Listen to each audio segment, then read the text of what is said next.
Hey everyone, this is Tish Griffin here, and I am back with you in regards to Family Credit Management Services. And I am here to offer whatever advice you need regarding debt, finances, dealing with your creditors, making your credit stronger, and just creating wealth. And so today we're going to talk about a few different topics. But before we get started, just wanted you to know that if you have any questions at all regarding debt, finances, whatever your issues may be, feel free to use Family Credit as a trusted resource. You can reach out to a counselor at 800-994-3328 or go online to familycredit.org and you can chat directly with a counselor. Now, Family Credit's website has a lot of great resources as well that will help you with whatever your situation may be. And again, counselors are there to help you tailor whatever advice you need to your financial situation. So use that as a resource.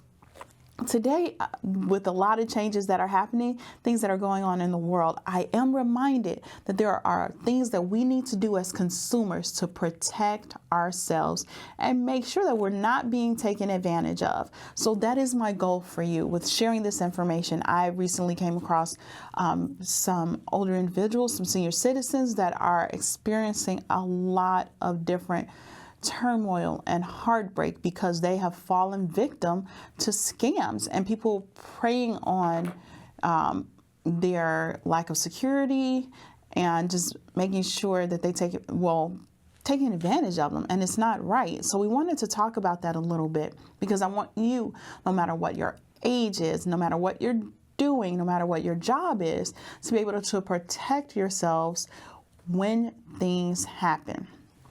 So the first thing, we're always reminded that all of our situations are unique and different. And a lot of times when we go through something, we don't know who to talk to. Sometimes when we're taken advantage of, we feel embarrassed. We're ashamed. We don't want anyone to know what we're going through. So that's why I want to bring this to you today to talk about it.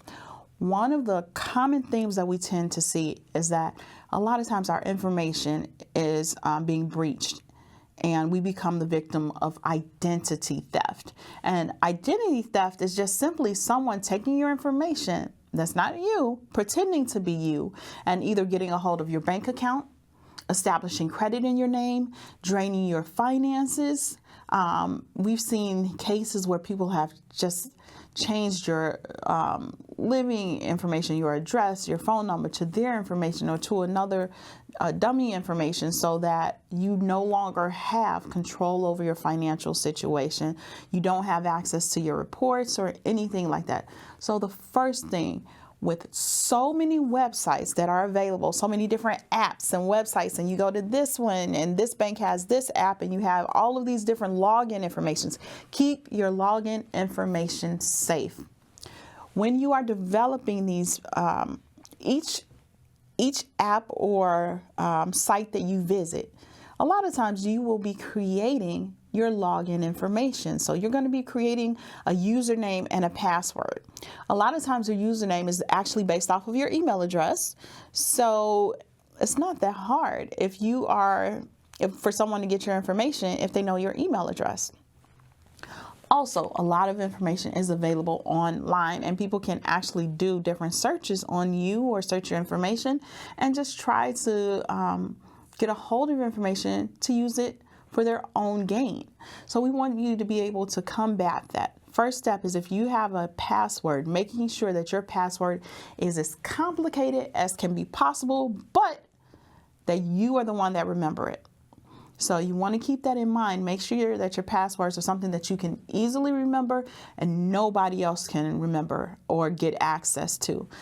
That could be using different letters or variations, using numbers in the place of letters, whatever creative way that you have for doing that. Again, you can have a base password, but just make it just a little bit complicated so that only you have access to that information.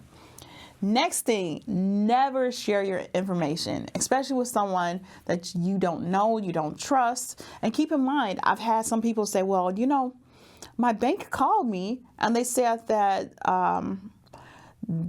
Someone was trying to use my information. They just needed to verify my password. And so I gave it to them. Keep in mind, your bank will never ask for your password information.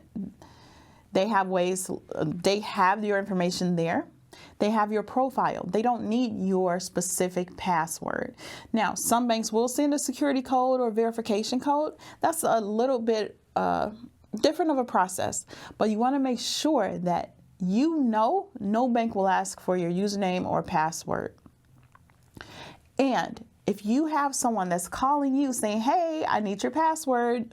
We're just trying to verify that this isn't you. We've got somebody trying to use your card in Florida, and you're here in Chicago, and we just need you to verify that you're not in Florida, so we need you to give us your password on your account. That is a huge red flag. Do not fall victim to that. There are banks that have different protocols in place. They're financial institutions with different protocols in place. But they wouldn't ask you for that information. So if you fall victim to that, or if you get that call and someone is asking for your information in that manner, what I want you to do is hang up that. You can take down the information of the person calling you, maybe get their name, politely. Hey, can I have your name? Is there a number where you can be reached? Can I give you a call right back? And a lot of times they will give you a number that actually works. Now, will it be to the bank?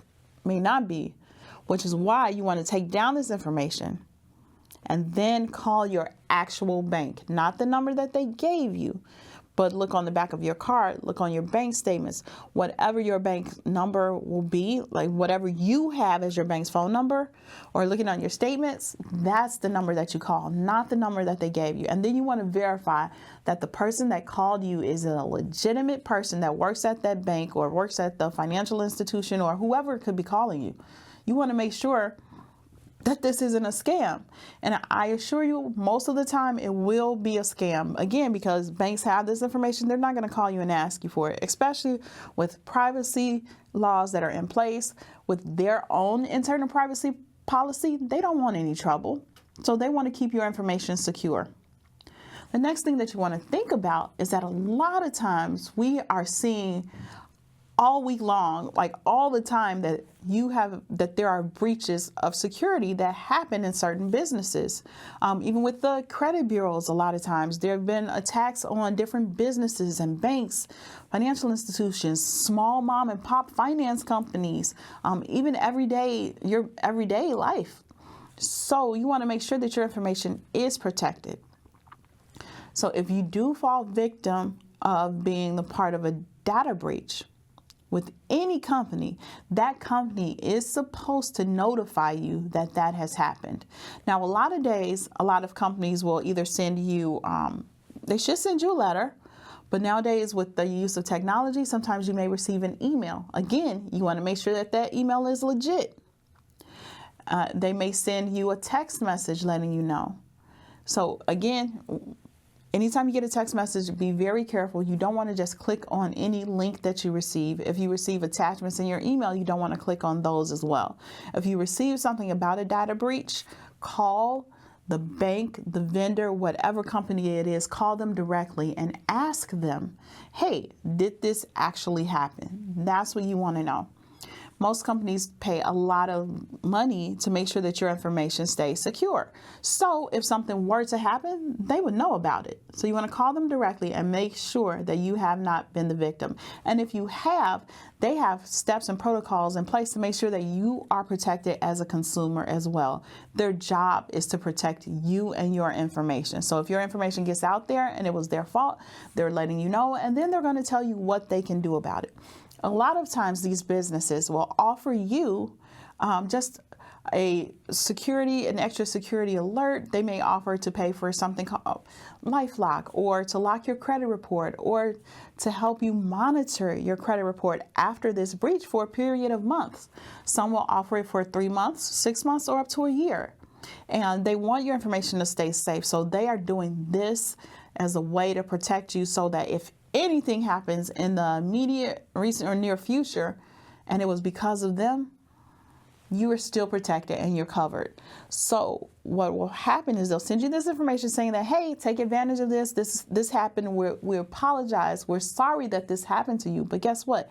You need to do something to make sure that you stay safe too. So call the credit bureaus, let them know that you've been the victim of identity theft or a data breach, and they will put an alert on your actual credit report.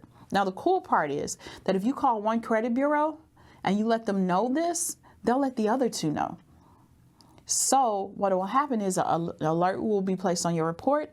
And if you are looking, or if someone tries to open up credit in your name, you will be alerted.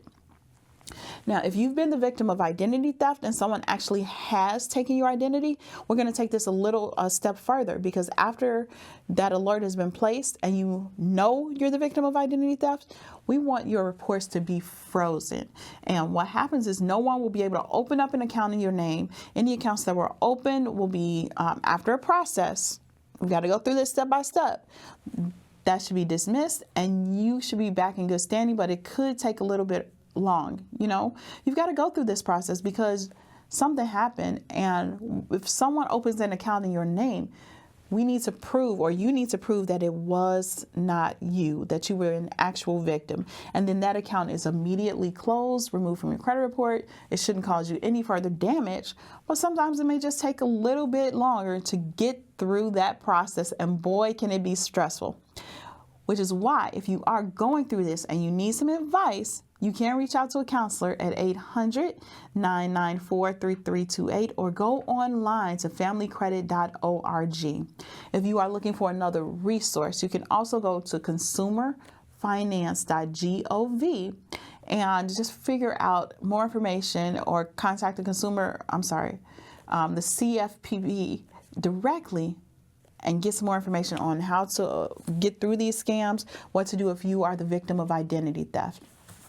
So now that we've got your credit bureaus frozen, the next step for this is, if this isn't your account, someone's opened an account in your name and it's not yours, you need to do what you have to do to get that account taken care of. What's the next step will be is to file a police report. You really do need to file a police report because you need documented proof that says that someone committed a crime against me. They opened this account. It was not me. It's not for me. I didn't benefit from it. And in all essence, it's actually messing me up. So this is why you need that police report.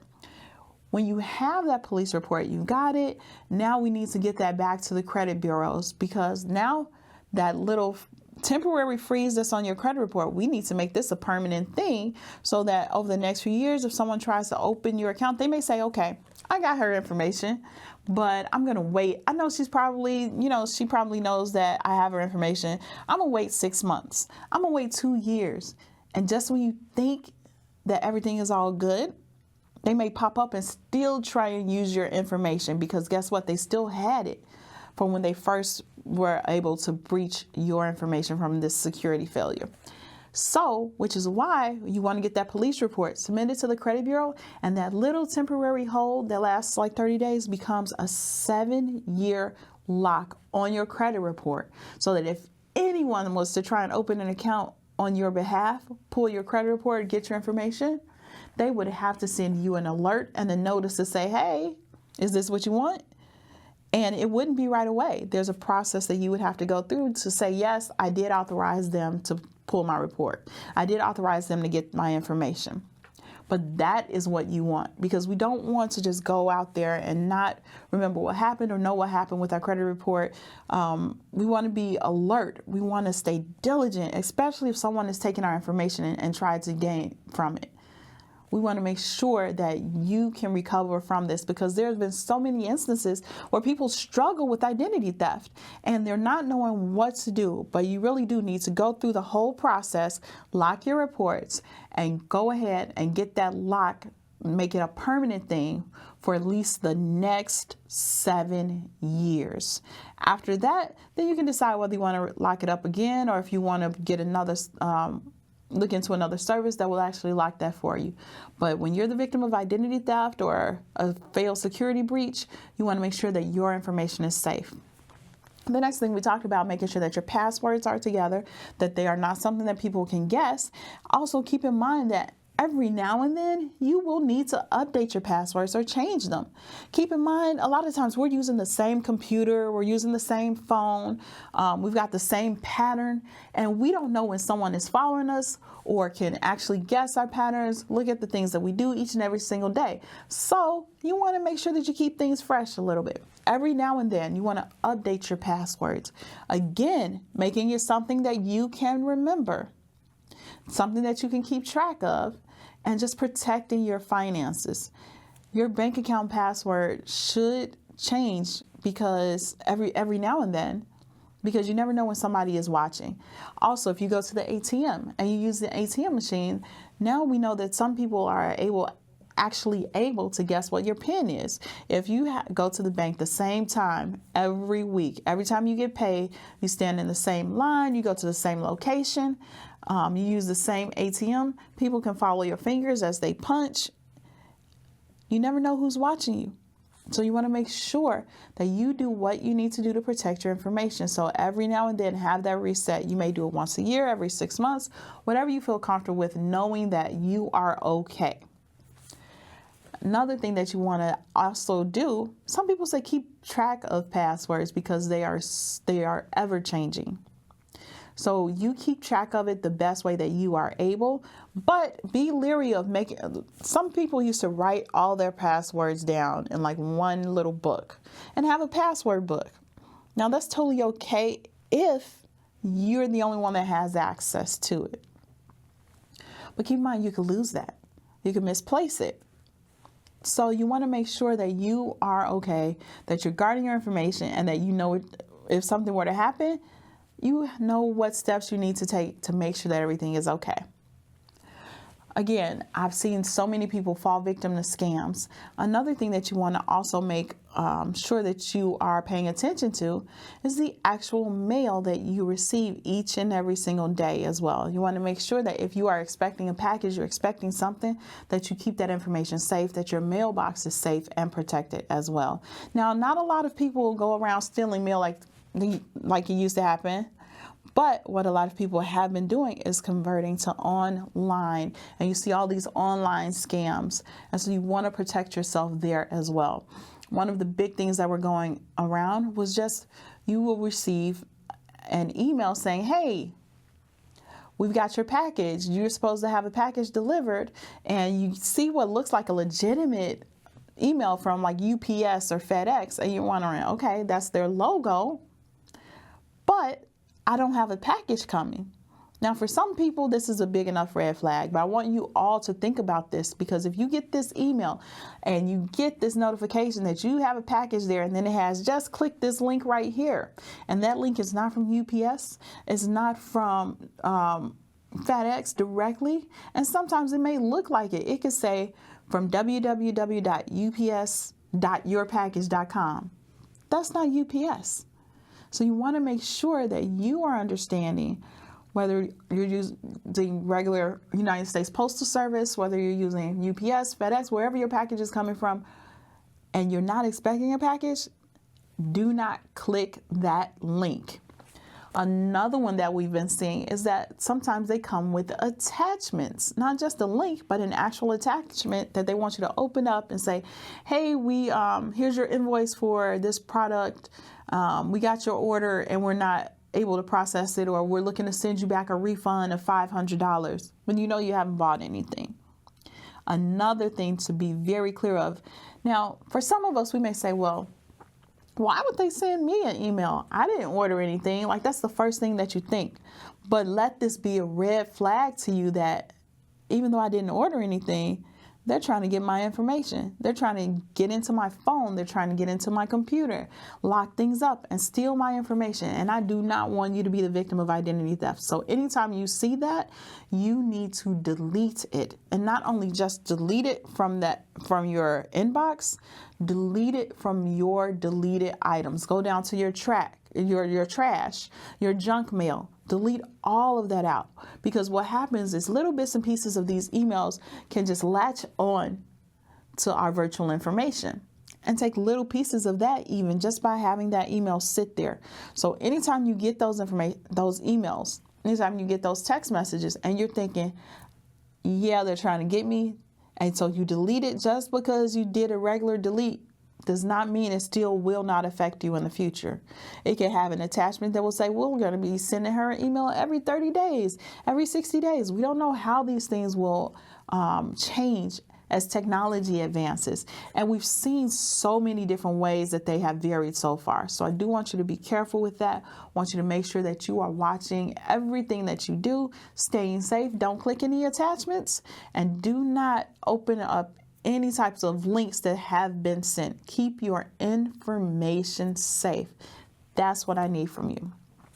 The next thing that I want you to think about too, and this is kind of, I've seen a couple of families in the area lately affected by fires.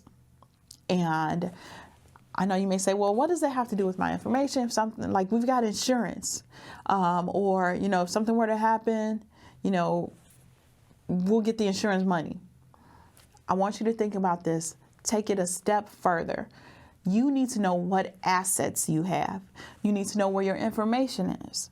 So you may want to invest in a fireproof lockbox or a safe where you can keep some of this information in that you will need in case of an emergency. And you may say, well, what is she talking about? In this fireproof box, you may want to include your life insurance policies. And if you've got that password book, you may want to put it there. If you have any types of documents that detail what type of assets you have, maybe you have jewelry that you've had appraised, or you've got photos, anything that of value, you may want to document in this box. Now you may say, well, what about just a regular list?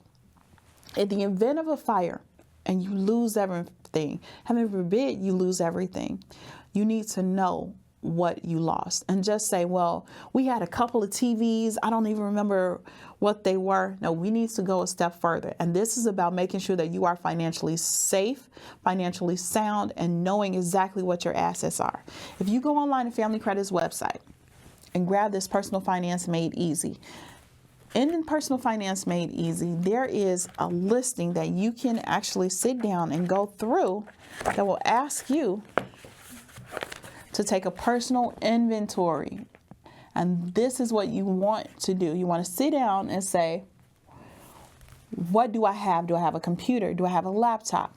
The date that I purchased this, if I had that, the price that I paid for it, and then your information, the serial numbers, inventory number, the SKU number, whatever you could have.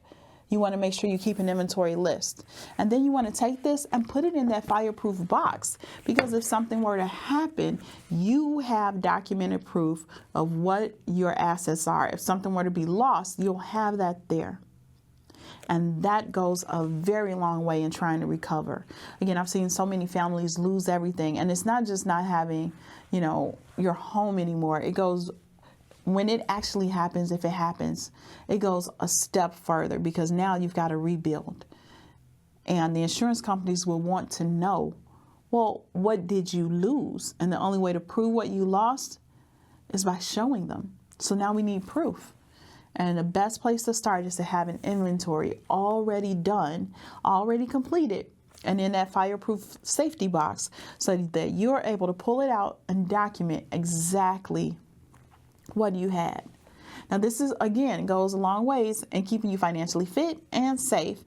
And that way, there's so many people also that fall victim to insurance scams as well. So if you have your policy in place and you have a copy of it, either stored in your email, stored in this fireproof box that we've been talking about, and that way, if something were to happen, you're okay.